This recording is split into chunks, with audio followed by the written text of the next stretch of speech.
At 63, I stood at the crossroads of a life I barely recognized. I raised 3 children, pouring every ounce of my soul into their futures. I gave up my career, my dreams of tropical vacations, my friendships, and even my health at times, just to ensure they had everything. I was their rock, their cook, their confidant. But a few weeks ago, I was banished to the basement to eat a cold sandwich while my family dined with guests upstairs. The sting of that moment wasn't just rejection, it was betrayal.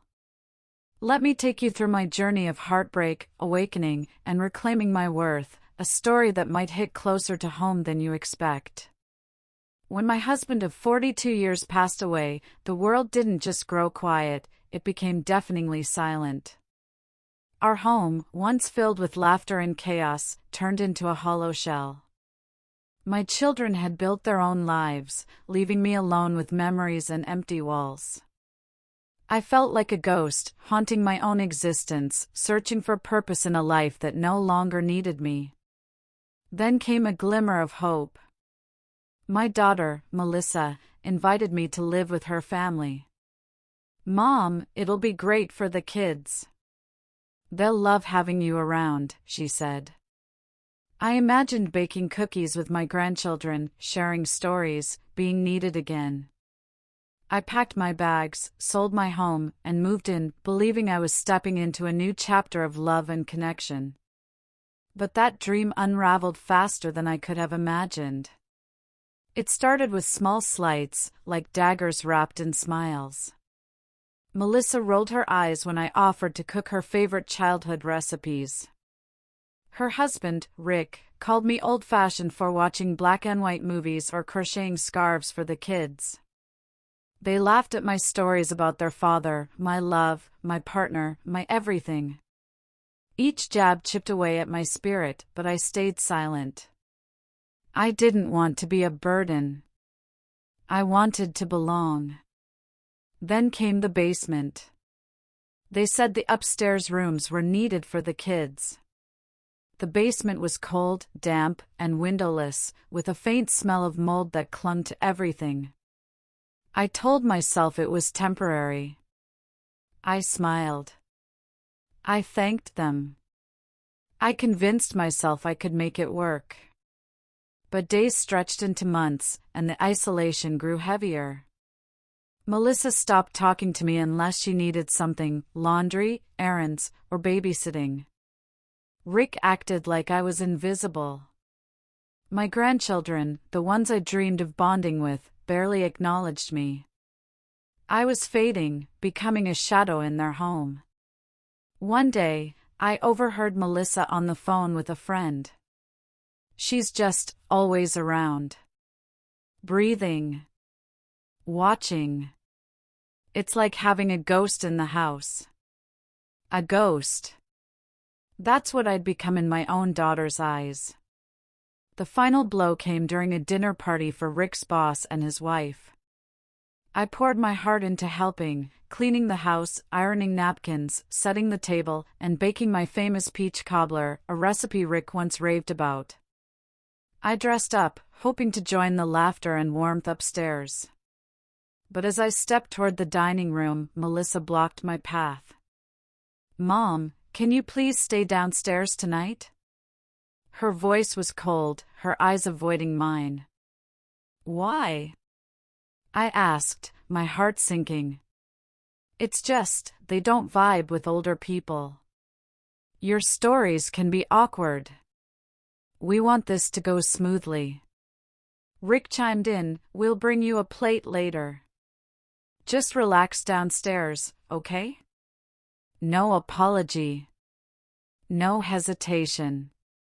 They sent me to the basement like an unwanted pet. I sat on my cot, listening to their laughter echo through the floorboards. The smell of roast wafted down, followed by praise for my peach cobbler, eaten by strangers while I choked down a cold sandwich. In that moment, something snapped.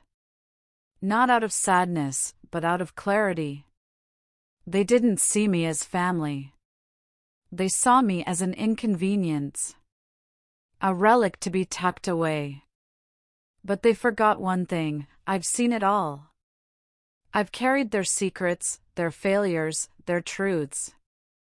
And I was done being invisible. I waited until dessert. As they clinked glasses and prepared coffee, I climbed the stairs, my heart pounding but my resolve unbreakable. Melissa's eyes widened in panic. "Mom! What are you doing?" Rick tried to block me, but I was already in the dining room, smiling at the guests. "Oh, don't mind me. Just wanted to say hi." The boss's wife smiled politely. "It's lovely to meet you." I nodded, my voice steady.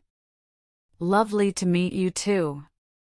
You know, I remember the first time Rick brought a woman home, and it wasn't Melissa." The room froze. Melissa dropped her fork.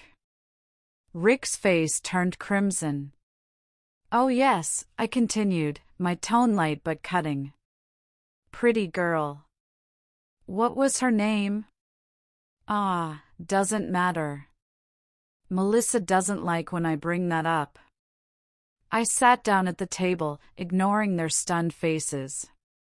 "And speaking of memories, did Melissa ever tell you how she got into law school?" "She loves to talk about her justice essay, but fun fact, I wrote it. Every word. She was going to miss the deadline." Melissa stammered, "Mom, please." "Oh, and Rick," I turned to him, "remember when you asked me to transfer money for a business investment? That was for the crypto scam, wasn't it?" The boss's smile vanished.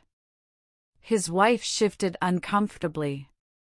"Funny how many secrets live in this house," I said, looking directly at my daughter and son-in-law. I stayed quiet. "I lived in your basement. I ate your scraps. But the moment you tried to erase me, I remembered everything." The guests left early, their polite excuses barely masking their discomfort. Melissa didn't speak to me for days. Rick slammed doors. But for the first time in years, I felt alive. They couldn't ignore me anymore. A week later, I packed my bags and left. With savings they didn't know I had, I rented a cozy one-bedroom apartment. I joined a book club where my stories were welcomed, started teaching crochet at the community center, and even signed up for ballroom dancing. At 63, I discovered I could still surprise myself.